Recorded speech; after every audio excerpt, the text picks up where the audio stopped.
आप सभी का एक बार फिर से स्वागत है। कुछ अपरिहार्य कारणों से एक लंबे समय तक वीडियो नहीं बन पाया, उसके लिए मैं माफ़ी चाहता हूँ। पिछले 2 वीडियो में औसत के हमने 20 क्वेश्चन किए। टॉप के क्वेश्चन थे जहाँ से क्वेश्चन हमेशा पूछे जाते हैं, साथ ही साथ वहाँ के जो क्वेश्चन हैं वो सारे ट्रिकी क्वेश्चन थे। वहाँ मैंने डिटेल के साथ ट्रिक बनाया था। इस वीडियो को देखने से पहले आप उन वीडियो को ज़रूर देखिए। आज हम मिनिमम 10 क्वेश्चन करेंगे और ये बेसिक क्वेश्चन है। इसको मिलाकर 30 क्वेश्चन पूरा हो जाएगा और एक पोर्शन फिलहाल के लिए कंप्लीट हो जाएगा। और 30 क्वेश्चन अगर आप कर लेते हैं तो यथासंभव औसत के सारे क्वेश्चन सॉल्व हो जाएंगे। पहला क्वेश्चन, 2 चीज़ें छूट गई थी पिछले 2 वीडियो में, उसे मैं पहले ऐड कर देता हूँ। n प्राकृतिक संख्याओं के वर्गों का औसत, यानी ऐसी संख्याएं दी गई हैं जो प्राकृतिक होने के साथ साथ वर्गात्मक हैं, यानी 1 से स्टार्ट होकर के अनंत तक जा रही हैं, और यह मान सकते हैं कि n तक जा रही हैं और वो वर्गात्मक संख्या हैं। तो ऐसी संख्याओं का औसत हम कैसे निकालेंगे? उसके लिए सीधा फार्मूला यूज़ करेंगे, n+1 2n+1 डिवाइडेड बाई 6, यानी जितने पदों का हमको औसत दिया गया है उसका औसत, जितने पदों की संख्या दी गई है उसका हम औसत निकाल लेंगे। इस क्वेश्चन के हिसाब से अगर हम चलेंगे, 1 का वर्ग, 2 का वर्ग, 3 का वर्ग, 4 का वर्ग, 29 का वर्ग, यानी पदों की संख्या 29 है। सीधे सीधे हम n का मान यहाँ इस फार्मूले में रखेंगे, 29 + 1, यहाँ पर 2 गुना 29 + 1 डिवाइडेड बाई 6, यह हो जाएगा 30।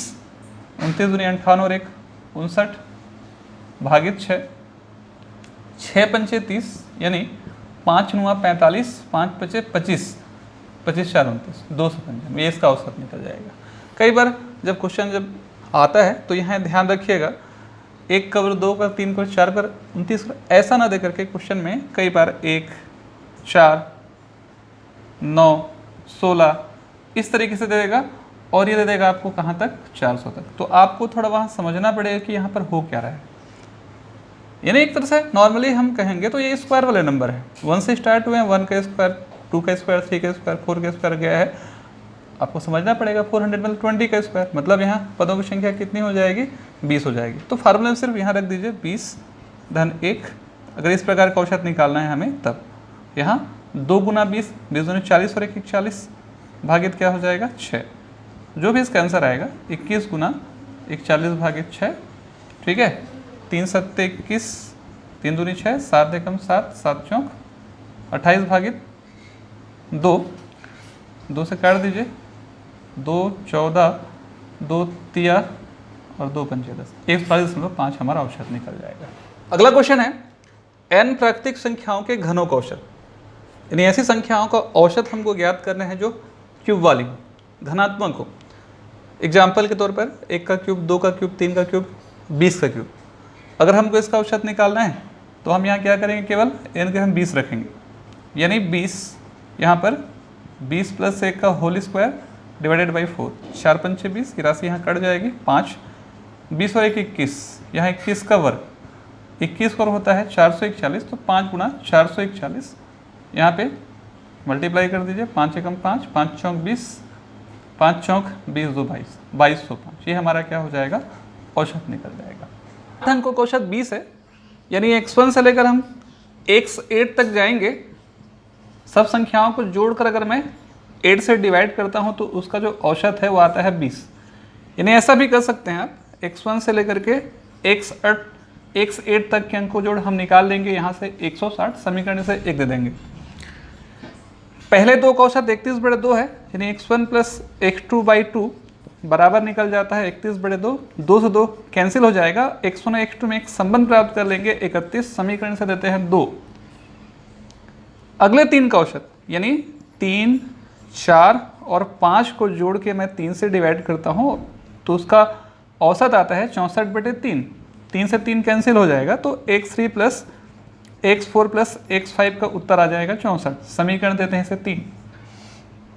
अगले केस में जो 6वां अंक है वो 7वें अंक से 4 कम है, यानी इसे इधर ट्रांसफर करते हैं तो x6 + 4 बराबर निकल जाता है x7, इसे समीकरण 4 दे दिया जाता है। और 6वां जो अंक है वो 8वें से 7 कम है, मतलब ट्रांसफर करेंगे तो x6 + 7 बराबर निकल जाएगा एक सेट। ऐसा भी कहा जा सकता है कि 5 समीकरण तैयार कर लिया गया। सेकेंड जो समीकरण है उसमें x1 x2, अगले में 3 से 5 और 7 और 8 को x6 फॉर्म में दे दिया गया। पहले समीकरण को ले लिया जाएगा x1 plus x2 plus x3 plus x4 plus x5 plus x6 plus x7 plus x8। आप देख सकते हैं इन सब का जोड़ 160 के बराबर है। 1 से लेकर के 2 तक का जो जोड़ है यहाँ से हम ले लेंगे 31। 3, 4, 5 का जो जोड़ है यहाँ से ले लेंगे हम 64। जो छठवां है उसे छठवें में ही रहने देते हैं। जो सातवां है यहाँ एक सिचुएशन क्रिएट हो चुका है x6 प्लस 4 के फॉर्म में। जो आठवां है वो x6 प्लस 7 के फॉर्म में कन्वर्ट हो चुका है। हमने सारे पदों को छठवें रूप में x6 के रूप में कन्वर्ट कर दिया। इन सबसे संख्याओं को जोड़ दीजिए तो x6, x6 और x6 जोड़ने पर आ जाएगा 3x6।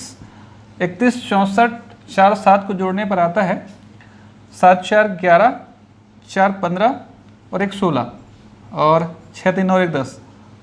यहाँ हो जाएगा 106। ट्रांसफ़र करेंगे तो यहाँ से निकल जाएगा 3x6 बराबर, घट जाएगा तो बचेगा 54, यानी 18 3 54। तो x6 निकल जाएगा 18। हमको एक सेट चाहिए तो आप देख सकते हैं कि एक सेट कैसा है, x6 प्लस 7 है, मतलब क्या हो जाएगा 18 प्लस 7, यानी कितना हो जाएगा 25, और यही हमारा आंसर हो जाएगा। अगला सवाल औसत चाल के लिए है। जब चाल दूरी समय का पोर्शन हम जब भी पढ़ेंगे तो इसका डिटेल मैं वहाँ बताऊँगा। यहाँ एक शॉर्ट प्रोसेस इस क्वेश्चन को हम सॉल्व करते हैं। एक व्यक्ति अगर 5 की चाल से 15 किलोमीटर, 6 की चाल से 12 किलोमीटर और अगर 4 की चाल से अगले 16 किलोमीटर को तय करता है तो पूरी यात्रा के दौरान उसकी औसत चाल कितनी। यहाँ ध्यान रखिएगा, अगर अलग अलग चालों से समान दूरियाँ तय की जाती हैं तो उस सिचुएशन पे एक बहुत अच्छी ट्रिक होती है, लेकिन यहाँ पर दूरियाँ अलग अलग तय नहीं हो रही हैं। इसे जब क्वेश्चन को हम बनाएंगे तो उसका एक शॉर्ट मेथड भी आप समझ सकते हैं। इसे कुल चली की दूरी, उस दूरी को तय करने में लिया गया समय, यह औसत चाल को एक्सप्लेन करता है। यानी पहला व्यक्ति 15 किलोमीटर चला, फिर 12 किलोमीटर चला, फिर 16 किलोमीटर चला। समय कैसे लगेगा? समय का सूत्र होता है दूरी भागित चाल, यानी 15 की दूरी को 5 की चाल से तय किया गया, 12 की दूरी को 6 की चाल से तय किया गया और 16 की दूरी को 4 की चाल से तय किया गया। 6, 2, 8, 5, 13 का 3, हाथ में 1, 43।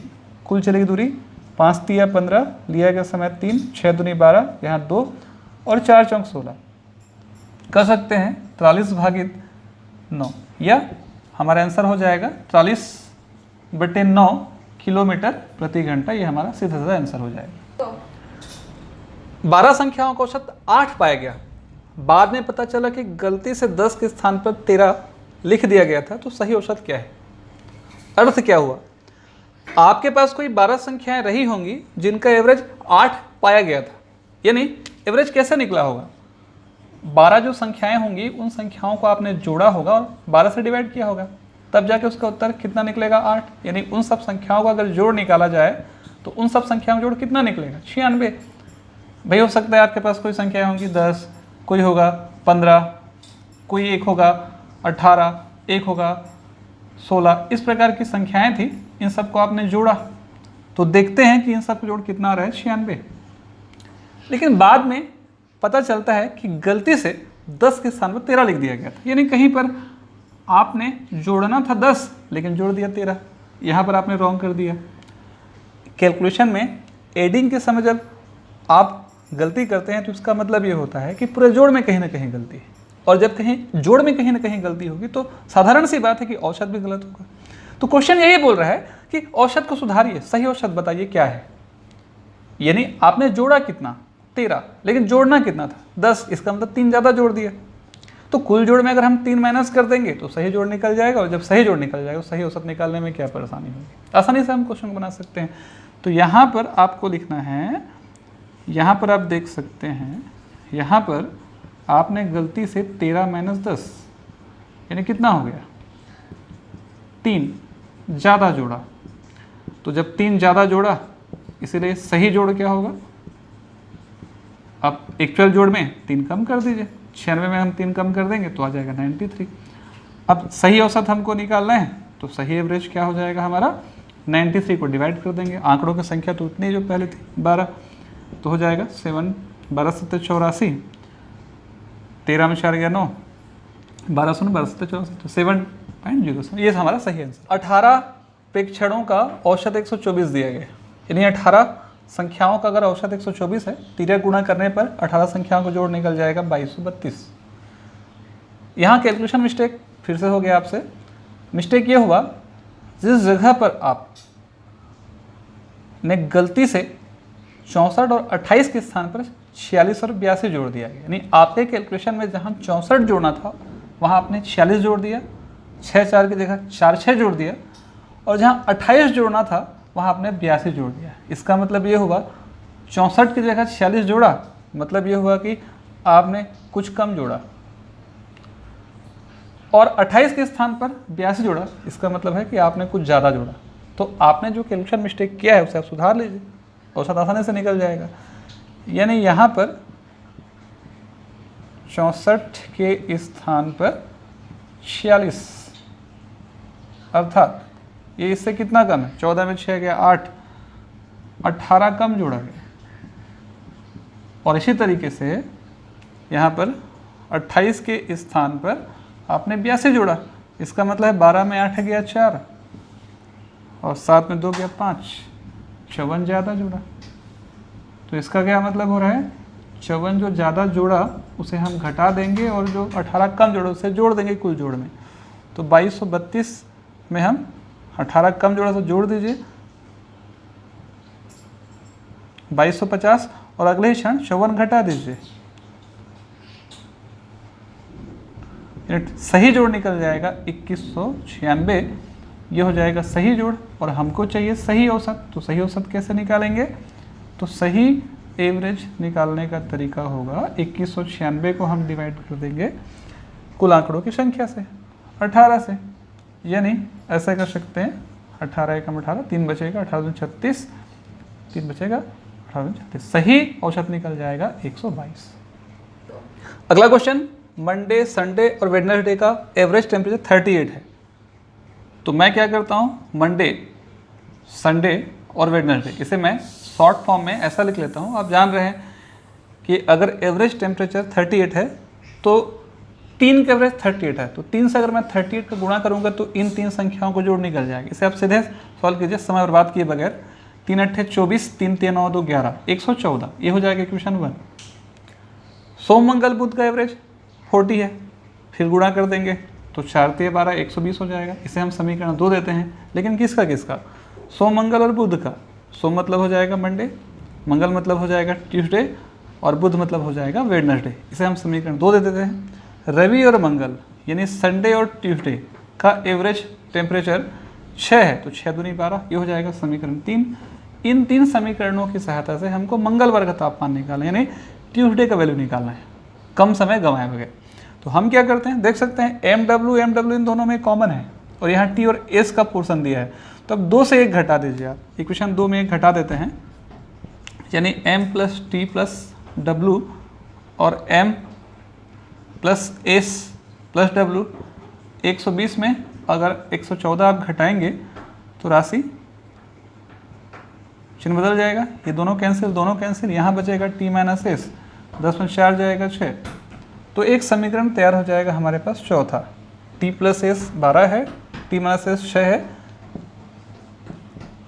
समीकरण 3 में समीकरण 4 हम जोड़ देते हैं, तो टी प्लस एस बराबर 12, और यहाँ पर आ जाएगा 6, दोनों का जोड़ कैंसिल हो जाएगा, 2t बराबर हो जाएगा 18, t बराबर हो जाएगा कितना 9 डिग्री, और हमारा आंसर यहाँ निकल। एक परिवार के 5 सदस्यों की औसत आयु 21 साल है, यानी 5 सदस्यों की आयु का जोड़ निकालने पर आएगा 105। जो सबसे छोटा सदस्य था उस परिवार में, उसकी वर्तमान आयु भी 5 साल है। सवाल ये बोल रहा है उसके जन्म के समय परिवार की औसत आयु कितनी थी, यानी अगर सबसे छोटा सदस्य अभी 5 साल का है तो इसका मतलब है कि आज से 5 साल पहले की बात की जा रही है।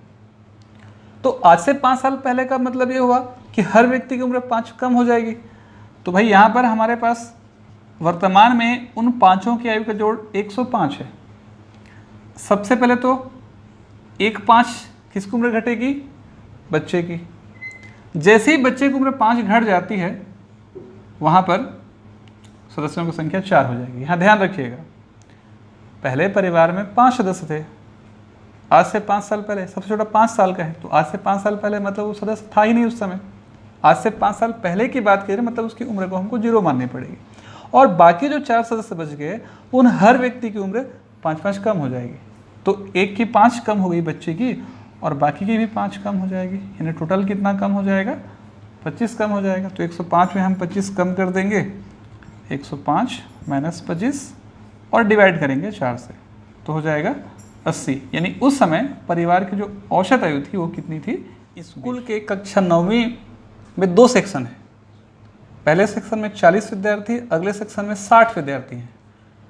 पहले सेक्शन का एवरेज अंक 60 दिया है, दूसरे सेक्शन का एवरेज अंक 80 दिया है। ध्यान रखिएगा, आज की जो क्लास है बेसिक है, बहुत ही सामान्य क्वेश्चंस हैं। आपको अभ्यास की आवश्यकता है, ऐसे क्वेश्चन आएंगे तो आप आसानी से बना सकते हैं। और बार बार मैं समझा रहा हूँ कि पहले वीडियो और दूसरे वीडियो को ज़रूर देखिएगा, वहाँ बहुत ही अच्छे ट्रिक्स हैं, आपको ज़रूर मदद करेंगे। या ये बेसिक क्वेश्चन है, ये भी इंपॉर्टेंट है हमारे लिए। कोशिश करें कि हम बहुत कम स्टेप मार्किंग यूज़ कर सकें, तो क्वेश्चन बनाने में हमको सुविधा हो जाएगी। 40 विद्यार्थी हैं, उनका औसत अंक 60 है, तो यहाँ से यहाँ तक 3 गुणा करने पर क्या आ जाएगा? 6 अंक 2400। उन विद्यार्थियों के अंकों को जोड़, पहले सेक्शन के विद्यार्थियों के टोटल अंकों को जोड़ 2400 आएगा। सेकंड सेक्शन में 60 विद्यार्थी हैं जिनका औसत अंक 80 है, यानी यहाँ से मल्टीप्लाई कर लीजिए, 8×6 = 48। तो दूसरे सेक्शन के कुल विद्यार्थियों के अंकों का योग 4800 है। तो पूरी कक्षा का औसत निकालना है। तो सामान्य सी बात है कि पूरी कक्षा में कितने विद्यार्थी हैं? 40 + 60 100 विद्यार्थी। सभी के अंकों जोड़ कितना है? 2400 + 4800, यानी 00 8 4 12 4 2 6 1 7 72। यहाँ डिवाइड कर दीजिए, ये कैंसिल हो जाएगा और ओवरऑल एवरेज क्या निकल जाएगा? आपका 72 निकल जाएगा। ध्यान रखिएगा, बहुत सारा मिस्टेक यहाँ हो सकता है क्वेश्चन बनाते समय।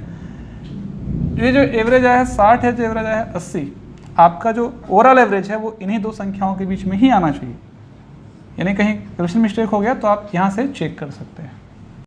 क्रिकेट खिलाड़ी के 50 पारियों का औसत 45, यानी अगर हमारे पास एक कोई क्रिकेट खिलाड़ी है, उसकी 50 पारियों का एवरेज निकालने पर 45 आएगा। यानी 50 पारियों को हम 3 गुणा करके हल करेंगे तो उनकी 50 पारियों का योग निकल जाएगा 2250।